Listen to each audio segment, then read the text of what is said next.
This is a comedy movie, but not the kind that just makes you laugh. It makes you feel like you are actually there, sitting on the porch, watching the whole neighborhood fall apart in one single day. On the surface, it looks simple. Two unemployed guys, one Friday, a debt that needs to be paid by 10 o'clock at night. The movie opens on a Friday morning in South Central Los Angeles. We are immediately introduced to Craig Jones. Craig is lying in bed, doing absolutely nothing. He has recently been fired from his job. The reason? His employer accused him of stealing boxes from the warehouse. Craig insists he did not do it, but it does not matter. He is fired either way. Now he is home on his day off, unemployed, with nowhere to go. Craig's father, Willie, is not having it. Willie is already awake and outside, checking on his dogs and moving around the yard like a man who has never wasted a single day in his life. He spots Craig still in bed and immediately starts in on him. He tells Craig that a man should be up and doing something with himself. He is embarrassed that his son is just lying around. Craig drags himself outside. He sits on the front porch, watching the neighborhood wake up. His best friend Smokey arrives soon after. Smokey is loud, funny, and completely unreliable. He is a small-time drug dealer who works for a supplier named Big Worm. Big Worm gave Smokey a package of marijuana worth $200 to sell. The problem is that Smokey smoked almost all of it himself, and he convinced Craig to smoke some too. Now the product is gone, and the money is missing, and Big Worm wants to be paid. Big Worm sends a car through the neighborhood to send Smokey a warning. The message is simple and terrifying. If the $200 is not paid back by 10 o'clock that same night, both Smokey and Craig will be killed. Craig is furious. He had nothing to do with Smokey's business, and now his life is on the line because of his friend's stupidity. But there is nothing he can do except figure out how to get the money fast. The afternoon stretches on. A church pastor comes to visit Craig's family. However, nobody is present at home. But yeah, Sister Jones in? Nope. Neither's Brother Jones. They both at work. Well, your ass need to be nimble. Then we see little Chris hitting garbage cans, so Craig and Smokey chase him. However, they are unable to do so and return to outside their home. Soon, a giant guy arrives there. He lives across the street. His name is Debo. Debo is the local bully. He is enormous, intimidating, and completely without shame. He takes whatever he wants from people, and nobody ever challenges him.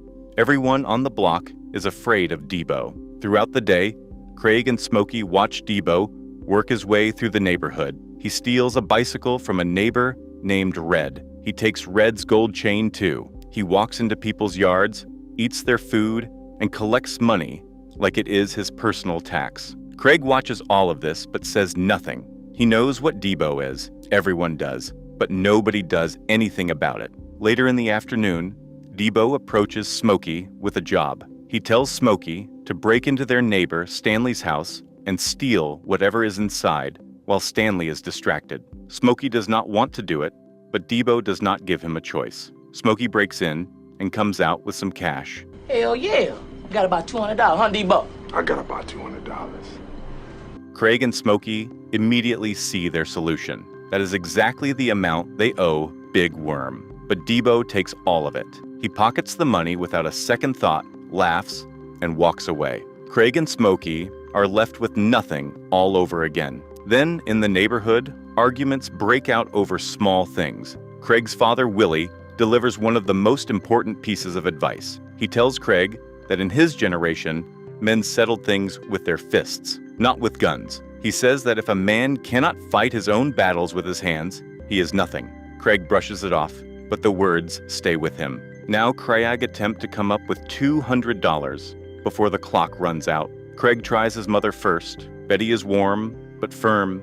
She is not giving him any money. Then he tries his sister Dana. She refuses as well. He calls his girlfriend Joy, hoping she will help. But Joy is suspicious and jealous, convinced that Craig is spending time with another girl named Felicia, who lives nearby. She refuses to give him anything and spends the rest of the day calling and checking up on him. As the sun starts going down, the tension becomes real. 10 o'clock is getting close. Craig gets hold of a gun from inside the house. He figures that if Big Worm's people are coming for them, he is not going to be caught without protection. But something shifts in Craig. He looks at the gun in his hand. He thinks about what his father said. He thinks about the kind of man he wants to be. He puts the gun down. Meanwhile, Smokey makes one more desperate attempt to get the money back from Debo, who has fallen asleep in Felicia's yard with the cash still on him. But a neighbor named Ezael, a petty thief who cannot help himself, causes a distraction at exactly the wrong moment. Debo wakes up. The attempt fails completely. Night arrives. Craig and Smokey are sitting outside with no money, no plan, and a deadline closing in. Then headlights appear, slowly rolling down the street. A black van with its lights off.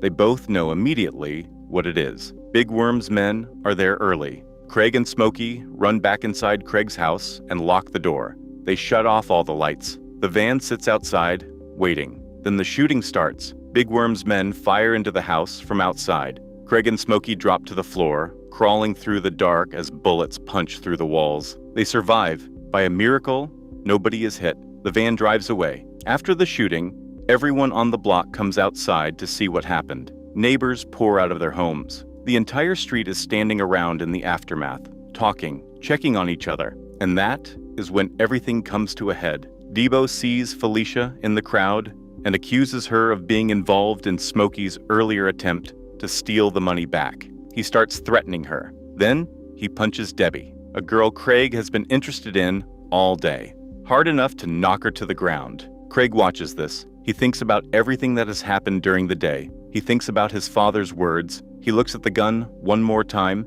and then he puts the gun away for good and steps forward. What follows is a real fight. Craig and Debo go at it in the middle of the street. Debo is bigger and stronger and has never lost a fight in his life. He beats Craig down. Craig gets back up. He gets knocked down again. He gets up again. Neighbors watch from the sidelines. Nobody helps. Nobody interferes. This is between Craig and Debo. Craig finds something inside himself during that fight that was not there at the beginning of the day. He digs down and starts connecting. He gets Debo on the ground, and when Debo tries to reach for a piece of broken glass, Craig kicks it away and finishes the fight with his bare hands. Hey, come on.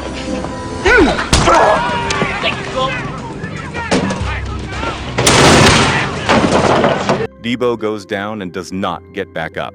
The block erupts. Red immediately runs up and punches the unconscious Debo in the face, takes back his bicycle and his gold chain, and rides away looking enormously satisfied. Smokey quietly goes through Debo's pockets and finds the $200. He takes it and walks off toward Big Worm's car, which happens to be parked nearby. Craig stands over Debo, breathing hard, knowing that something just changed permanently. Debbie tends to Craig's cuts. Craig's father comes outside, sees what happened, and without saying a single unnecessary word, gives his son a nod. That is enough. The movie closes quietly. Smokey settles the debt with Big Worm and tells him he is done selling drugs. He says he is going to get clean and enter a rehabilitation program. Then he turns to the camera with a big grin and says he was just kidding.